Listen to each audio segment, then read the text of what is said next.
Yo, what up? So, we got the Harvest League announcement, and now after sleeping, checking everything, there's the almost 3 hour video is up, and now making a well, not a 3 hour video, and more like just like the in a nutshell what I think about stuff. So start with the league mechanics. So you're in an area, you find seeds, you click them, you get a portal to a garden, you go there, you slam the things into the ground, and then you go to back to mapping or whatever. And as you get as you click more of the seed things in the ground, they go through the cycles, and then after a certain amount of cycles, you can harvest them, and then you go back and harvest, which is basically fighting them, and then you get different pretty crazy crafts and all that. So that's basically what the league is, right? So it seems fun, like the fights. There's potentially a lot of depth when it comes to the garden itself, because there's for some rarer seeds, there's some different requirements for them to be able to grow. So optimizing that might be very interesting late game. We'll see. In general, this league is gonna have a much less item drops. So we're gonna get those, seeds taking my arc drops and yada yada yada. So it's gonna be interesting to see how people adapt to not having crazy load explosions like we had in the past leagues, but instead of that, we're getting some crazy crafts. And this was on purpose because the crazy bloated currency item drops, just like if you alt in a map right now, your screen is filled with loot, so it's very nice. So I very much welcome this change myself, at least. The seeds and the other stuff, there's like other like the league items that you use with the league mechanic. And none of this like actually takes like any stat space. They have like their dedicated storage system that you'll put them in. So that's very nice. The crafts don't seem to be saved. So when you harvest the stuff that gives you crafts, those are like locked into the instance that you did it on. So when you harvest, the monsters that you fight must be fought in that instance. So when you're outside of maps, you basically have unlimited amount of portals there, because you have the instance open as long as the instance is up. And then when you're in maps, you're gonna have like 6, right? So there's a reason for that, and that's just so you don't have unlimited amount of attempts in like the high level content. But that could potentially pose an issue because, like I said, it doesn't seem like the crafts are saved. So once you get a craft, you have to either use it or you're gonna lose it. So unless I've misunderstood something, but that could potentially be a bit of an issue when you use, like, if you don't know it, because we don't know exactly what the crafts are we're getting. We just get an idea. But there's like a physical mod, but then there's a multiple physical mod crafts, so we don't necessarily know if that's the one that we wanted. So I feel like you're gonna be storing a fuck ton of seeds until you have the item that you want to craft, and then you do it, and then you hope that you get the craft, instead of piling, like doing a lot with the lead mechanic, and then you save up the crafts, and then eventually when you have the item, you have this massive amount of crafts. Imagine like having currency saved up, and then you just go craft it. So it's gonna be interesting to see how that turns out. Same with kind of with the life force. So in the craft, you see at the top, you see the there's like this bar, kind of like what we had with the metamorph, like the vertical bar, or so, yeah, I think vertical, and that fills up once you harvest the monsters. And Chris mentioned it's much like the delve, where you know, you don't really feel too bad about it. But I think Delve is a bit different because you can, when you get full with Delve, you are gonna, like with the Sulfite, you're just gonna go and Delve. But when you do that with the Life Force, because the Life Force is used to craft, so it's gonna feel very wasted to harvest monsters when you're already at the max Life Force. But if you have nothing to use it on, like you don't have any craft, like items that you want to craft, or you don't have the specific craft that you need for your item, it's, yeah, I don't know, we'll see. Because there's gonna be some crafts are gonna be more rare than others, of course.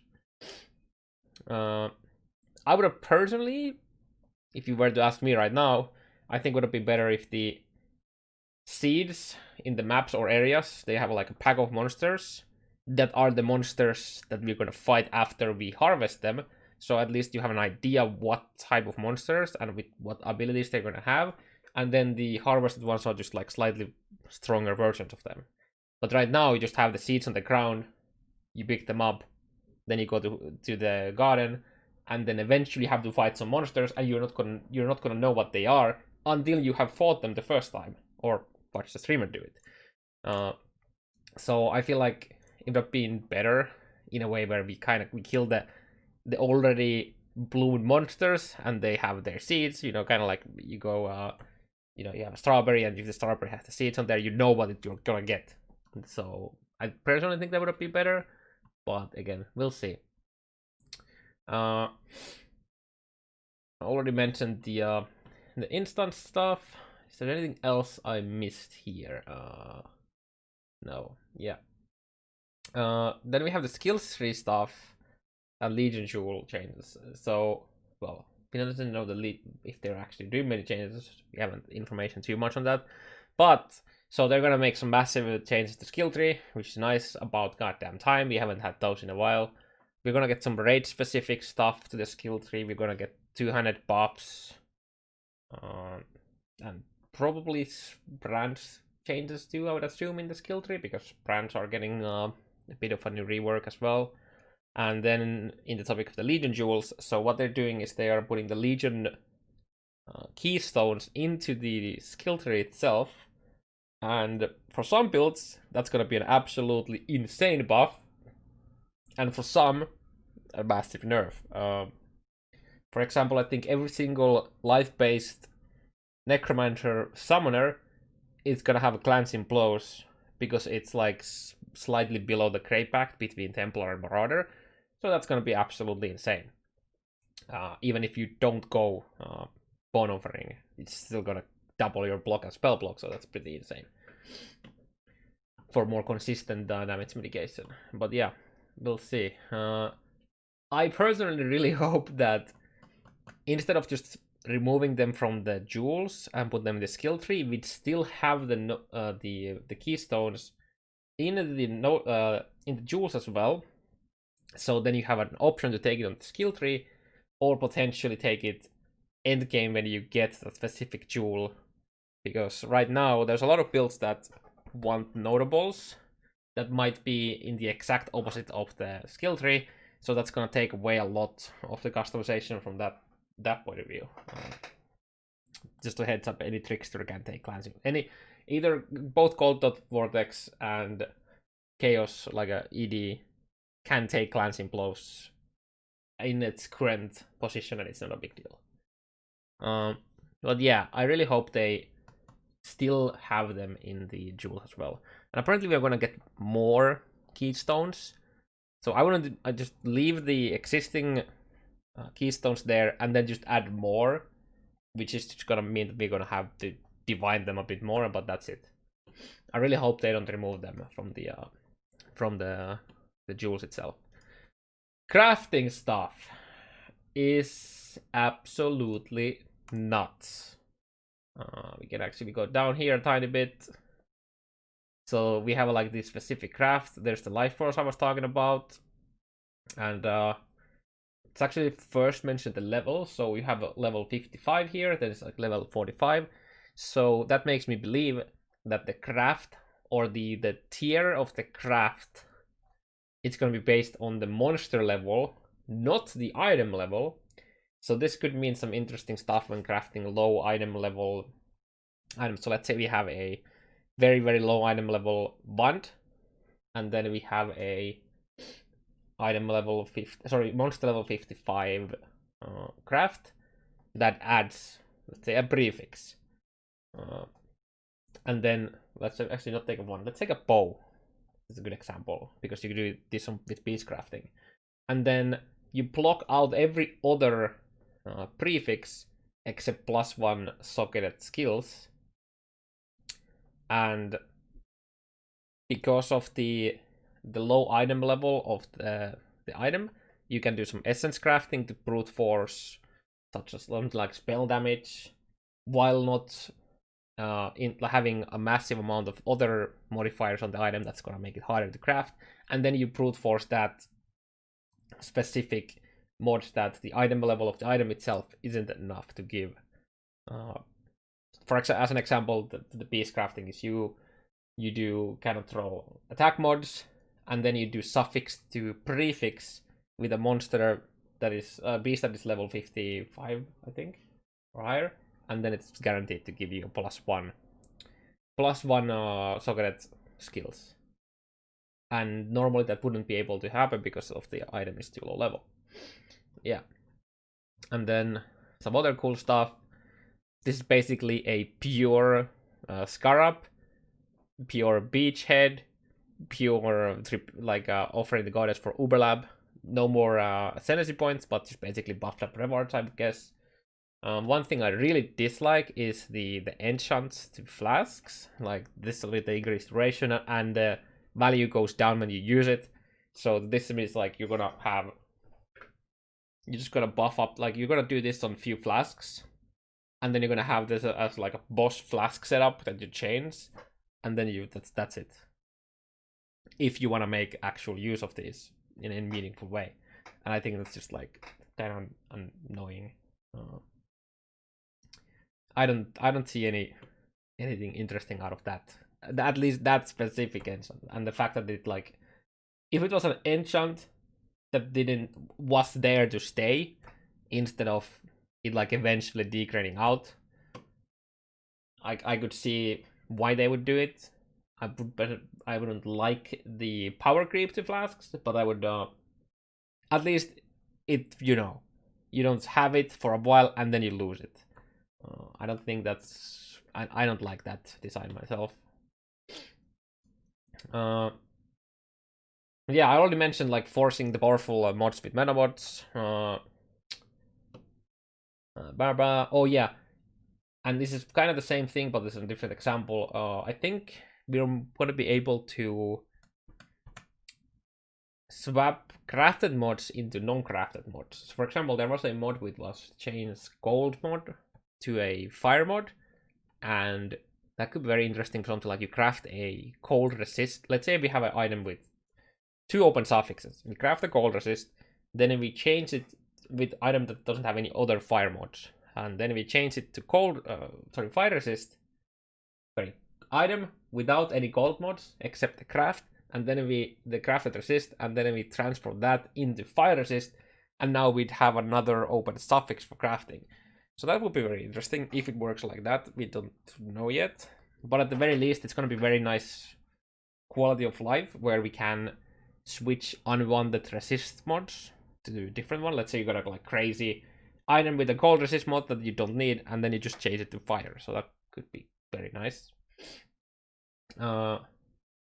Already mentioned the buffed scarabs and stuff like that, but I really like that we get like a interaction with the existing systems in the game instead of just like new stuff. That's like an easy way of kind of adding new stuff. For example, the pure beachhead is gonna drop more loot, like more of the unique pieces, and it's gonna have, instead of 6 heartbeats, it's gonna have like 20. So there's potential some stuff they could do there, like add a new boss in some of those, for example. I don't know, we'll see. But yeah, that's the crafting is gonna be crazy, and it's gonna be absolutely broken, I think. because of how many we have already seen in absolutely insane crafts, and I'm assuming we're gonna see even more that weren't showcased yet. And then finally some other stuff. So we had a brand support, which basically allows you to probably any non-channeled spell to be branded, which seems very cool. Except I'm kind of iffy that it kind of takes away identity from the brands, because it's basically just like it's like a totem, except it's tagged to a monster. Yeah, it's like, I mean, POE is about being able to do any kind of like, crazy stuff, and just the game is your sandbox and you do whatever, but it kind of takes away too much identity, I feel like. But yeah, we'll see how that goes. And it's definitely gonna be interesting stuff out of that. And then the fact, I mean, okay, I guess it has its own uniqueness from the fact that you can combo multiple spells, so you could probably have like Frostbolt and Ice Nova, and depending on how you socket them in the links, it's gonna either cast the Ice Nova first and the Frostbolt later, or the other way around, which allows you to do the combo. So you could do, I don't know why you would do this, but you could do ED Contagion like that, for example. Brand Recall is, from the talks from Chris in the Sigrid interview, it's gonna get nerfed. Basically, they're gonna make us cast it more often, but I haven't seen any information about that yet. I would assume we're gonna get info on that either today or tomorrow. So yeah, I guess let's be waiting for that. We got new brand skills. Again, we just need numbers for them as well. 200 melee buffs. Already slightly mentioned them a bit, but basically make everything screen wide and do more damage. Now it can compete. That's exactly the most interesting way of doing it, I guess, but in the way the game is right now, the other option would have been to either nerf the damage of all the range stuff and then have them melee stuff be the only way to do the proper damage, and then you would have the difference there, but it's really hard to do in this game. There's so much you can do with min-maxing. So basically you can make any skill do enough damage, and then it's just about how much AO you get, or like reach. So yeah, that's a very tough to balance. We're getting some new mechanics though, such as like extort, which is, well, more damage than AoE. It's kind of like Mirage Charger, except it like gives you, I think it was shown in the trailer in the top left, it's kind of like brand in the sense that when you have it up, it shows how many uses of the extort you have, which is just more damage and more AoE, and then you get it again, and then yeah, I don't know. And then the more interesting thing, for me at least, is that we're gonna get a new like a skill classification, which is slam. So this allows them to do new supports, such as the extortion mechanic. So yeah, that's kind of cool from that side at least. Delirium is going core, and that's amazing. I'm slightly worried of the mention exponential. I think it was somewhere here. Where are you, Delirium?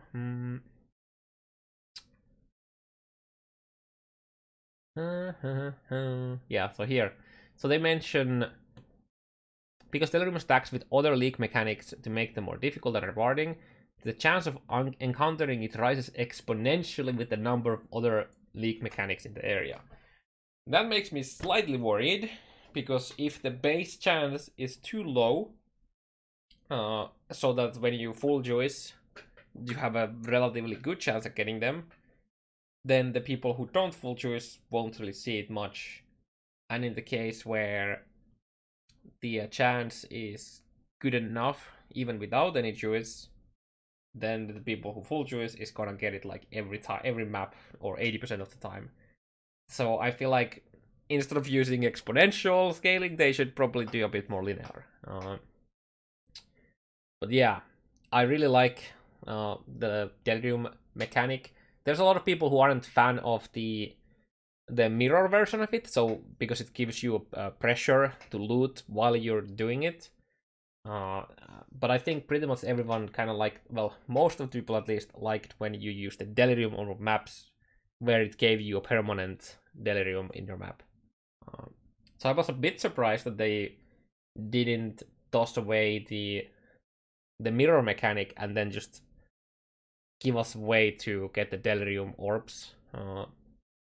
Like they could have been, the Delirium orb could be a map currency item, much like Horizon orbs, Harvey orbs, Sextants, and then you would get those, well, you would get more of those with a higher awakening level, awakening level, because you have the extra chance to get Atlas currency items. So that would have been a way I was expecting them to do it, but just because there's so many people who feel it's very stressful, especially because now you're gonna get less of them, and that means that you really, really, really want to do them properly, but then you can't loot.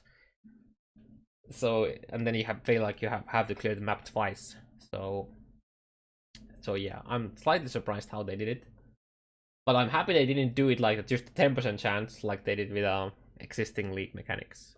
So at least they definitely made an improvement from that, I think. I think there's some unique changes. This chess piece in particular is extremely interesting and makes for some very unique ways of scaling your defenses. You want to have high armor, but then you have the issue of lightning dots. There are a few lightning dots in the game, and those are absolutely gonna destroy you. We got a new brand stuff as well. Sorry, Warcry stuff. I'm a bit sad that they removed the mana region from Rallying Cry. I wonder what that means for the Rallying Cry damage taken gain. There's mana over 4 seconds. Unique jewel. Threshold jewel. But we'll see. But we are getting some new stuff. There's where we get the excerpts as well. So yeah. Hopefully we get some more Warcry stuff in the skill tree as well. Even though we already have, I wish we had a bit more. And wish we had them a bit more on other places except just like the Moron area. But yeah. Overall, I'm very excited. I'm very excited of the potential of the depth on the system of the garden and the crafting. I'm very excited about getting some very, very build enabling keystones now easier, earlier in the game. But I hope that they don't remove the possibility of using them from the Legion jewels end game. And yeah, I'd say overall just very excited. There aren't too many things I'm too concerned about, but I think the biggest is definitely the fact that we have the cap on the life force, so it pressures you to craft and to harvest. I like when you hit the max life force, that you feel like you don't want to harvest anything anymore because you're already at the max, so you feel like you're wasting them. And then the another thing is that you might feel like you're wasting your crafts when you don't use them, and it feels really bad on using high value crafts on non-optimal items. I hope I just have understood this part of the mechanic incorrectly, or they do some changes to it. But yeah, regardless, I think it's gonna be very, very cool. Yeah, until the next news.